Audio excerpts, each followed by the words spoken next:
One more second, I almost have it primed.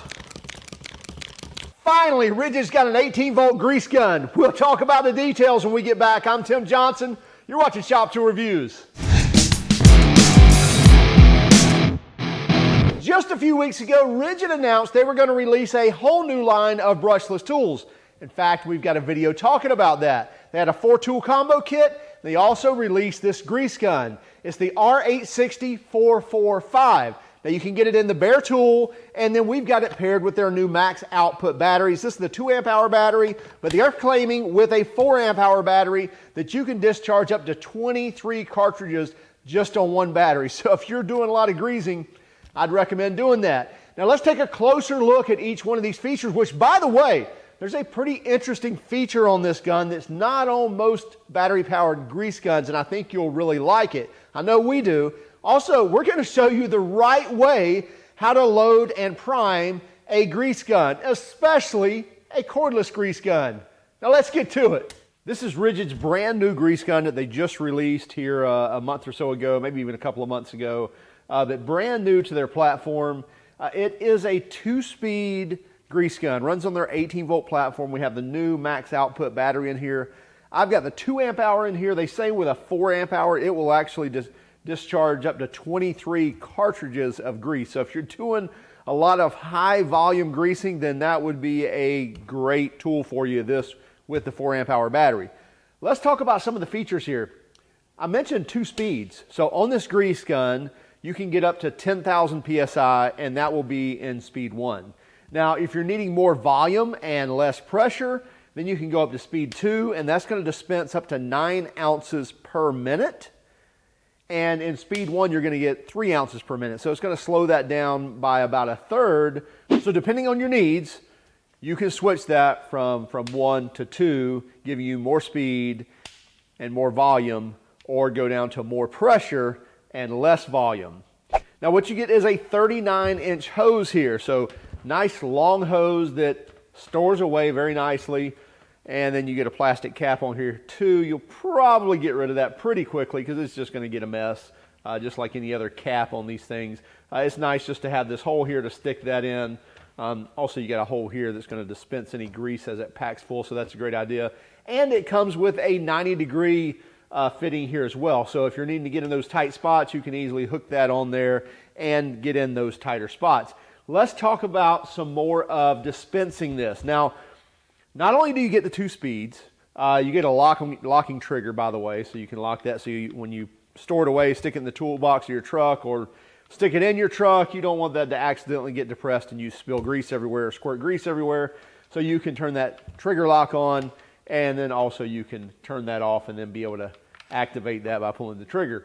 You get a button here on the light as well, so if you need to just go up and shine the light, that's a really nice feature on a grease gun. We've all been under trailers, under tractors, heavy equipment, cars, what have you. Need a little bit of a light so you can see that Zerk fitting, clean it off, or whatever you need to do so you can get to greasing.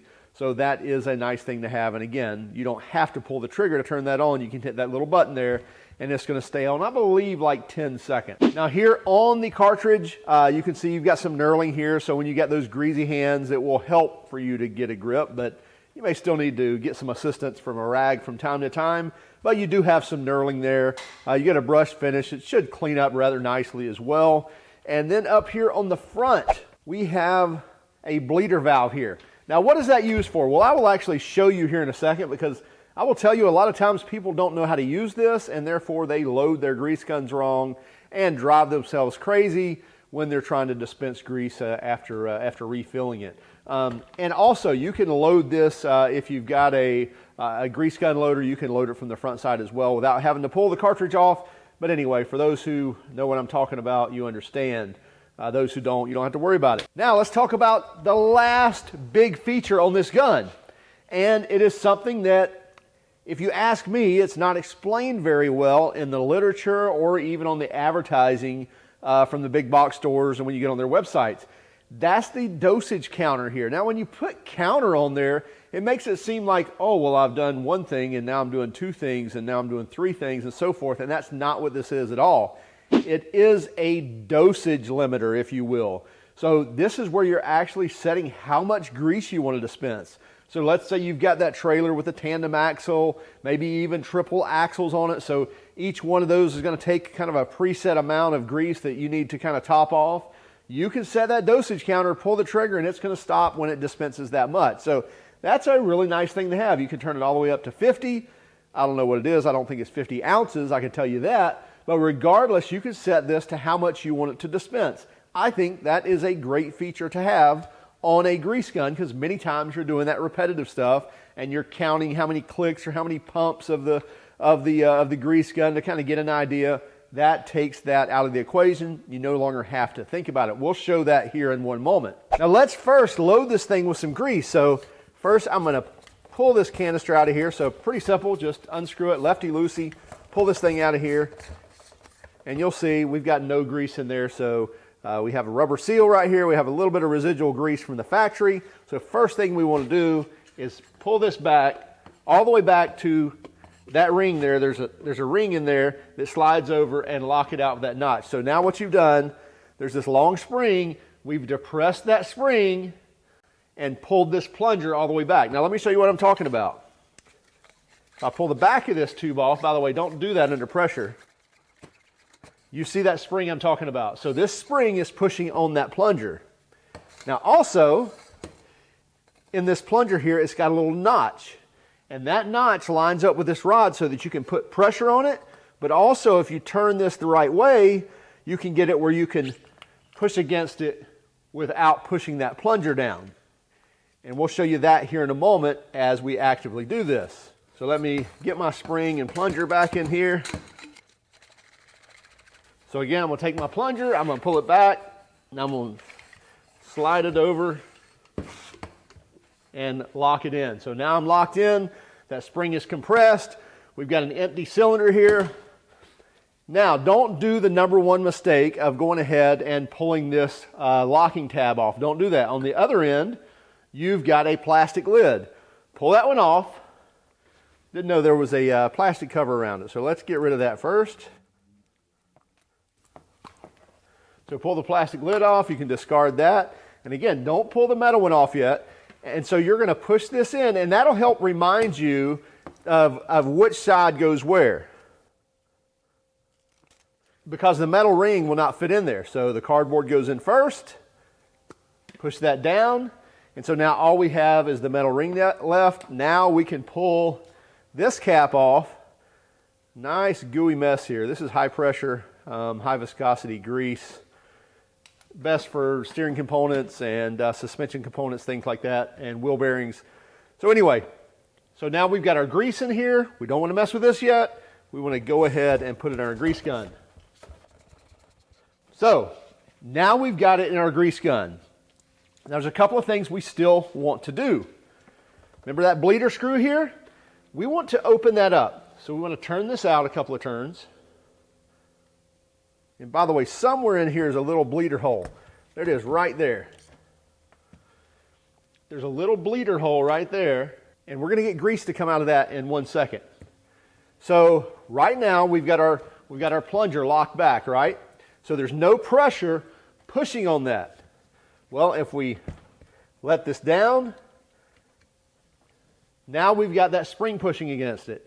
However, that spring still may not be enough to push it out of this hole here, because we want to prime this. We want grease all the way up here, right up into the pump and ready to go out this tube so it doesn't just sit there and run forever. So we're going to put some pressure here on the plunger. Looks like we got a little bit of residual coming out. We can push on a little bit, and look, there we go. We've got that red grease coming out.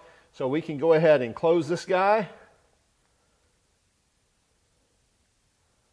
And so now we know we've got grease at least up to the plunger. So make sure that's closed. And now we've still got this guy sticking out. Now right now I can push against it and push against that plunger. Well, all we have to do, remember that little D10 in there, if you will, we just got to turn this until it falls in that groove, and now we can push this thing all the way in, and now that rod's just sitting inside that grease tube, not doing anything, because we can do this. We're not pumping grease. We're not doing anything like that. It's not building any pressure because it's no longer pushing against that plunger. So I'm going to turn the unit on. That just means it's constant flow. You pull the trigger, it's going to run. I've got it in speed 1. Brand new tube in there. Pull the trigger.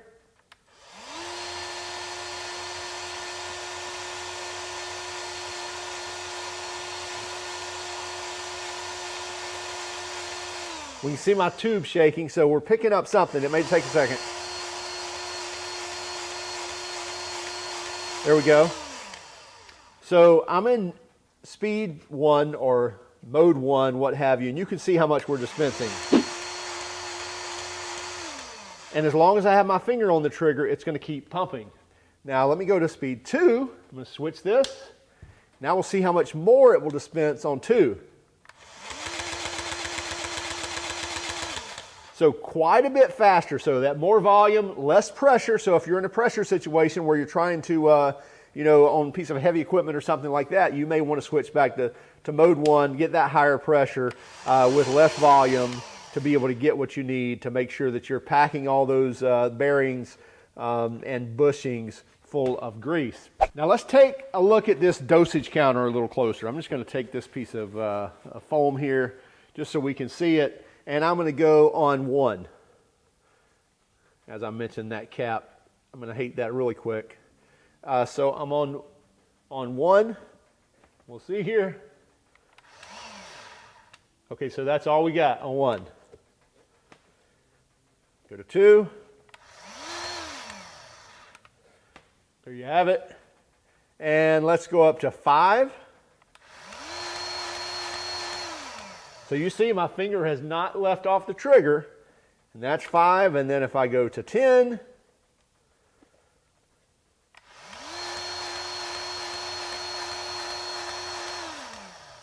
so again, I'm not letting off the trigger, so we're providing that equal amount of dosage, if you will. In fact, let's try that. I'm going to leave it on 10, and let's see how close we get.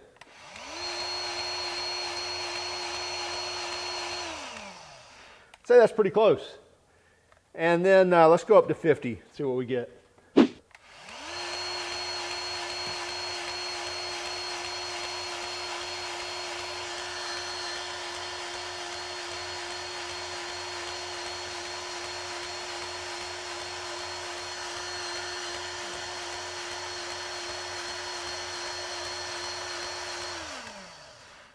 Okay, so that's on 50. So in those high volume applications where you're needing to make sure that you're getting plenty of grease in there, you can still use that counter, put it on 50 and load it up. Now I'm curious, I'm sure it does, but I'm just going to look at, put it in 5 here. You know what, I'm going to leave it in 10 and we'll go to speed 2, test that out.